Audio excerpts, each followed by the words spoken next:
What is up everybody, it's Jason Bagley here. Today, this video, I want to talk about how many cold emails you should send.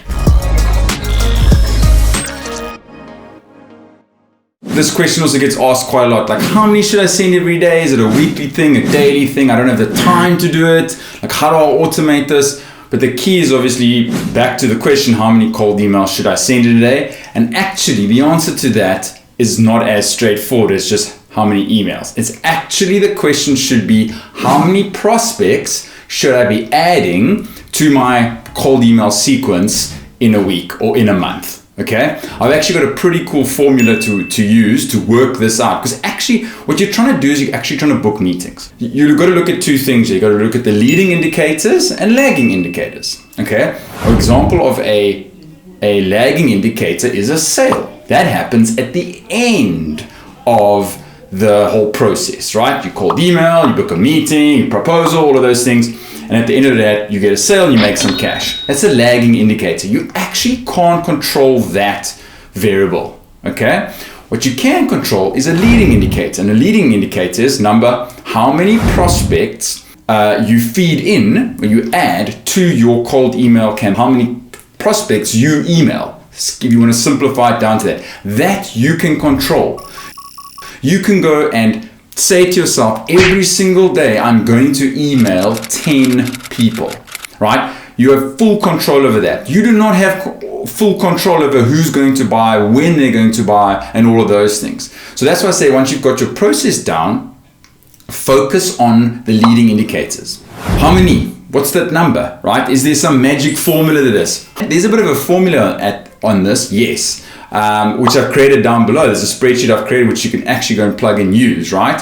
But the way you sort of want to work this out is, if you look at cold emails, there's three things to it. There's your open rate. Okay, that means your prospect list, or the prospects you're sending to, plus your subject lines are working well. If your open rate is nice and high.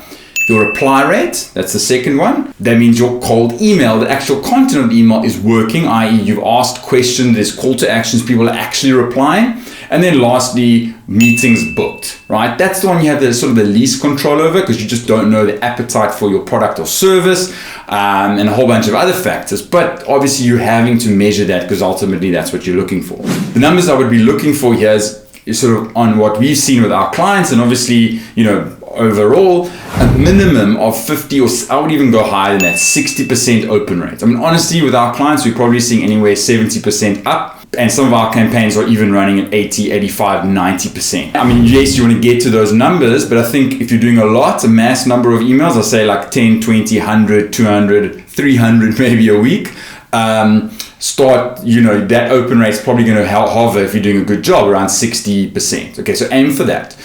Reply rate, I would say anywhere between 10 and 25% of the people that open your emails reply, and then meetings booked, which anywhere between 2 and sort of 8%. I mean, look, there are times where that's going to go way higher, but I think if you try and aim within that, almost try and play for worst case scenario, more on the 2% side, okay?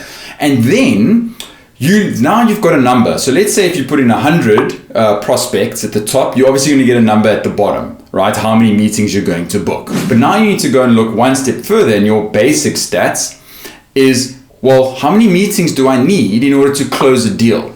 Okay, so some people are like, look, word of mouth referral type sales, geez, I mean, you should be closing 60, 70, 80% of those. Those are easy. Those are warm, hot leads, right? Someone has a need, they've passed them on to you. You just need to go and literally tell them how much it costs, and they'll pretty much buy.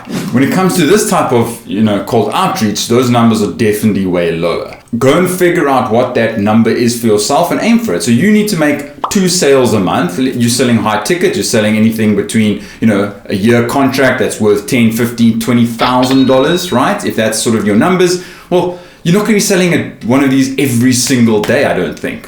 Some of you might, but hey, if you'd like to grow with 2 of these sales a month, you're going to need, let's say, 10 meetings a month, okay? So you're having like their 20% closing rate. Okay, and if that's sort of realistic for you, then just work it backwards. You need 10 meetings a month. Well, you're getting a 2 to 4% meeting booked rate.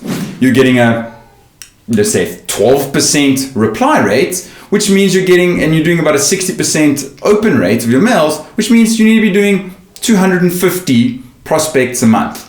So then you just know every single month you need to be emailing 250 prospects, which means if everything just goes as it should, and like in terms of those breakdown of numbers, they just, the engine sort of ticks over, you're going to spit out 2 sales a month. Maybe your sales cycle is 2 to 3 months, but then in 3 months time, 2 sales, 2 sales, 2 sales. Like that is how this process needs to work from a data perspective. And that's it, right? So if you're looking to, if you just look down here in the comments, I've got a link there to a Google Sheet. You can happily use that. Plug in, I've got those percentages there. There's those like averages that I think you should be aiming for. Plug in how many prospects you want at the top, so you can edit that. And then what happens is, boom, at the bottom, it spits out a nice number of meetings that you should book.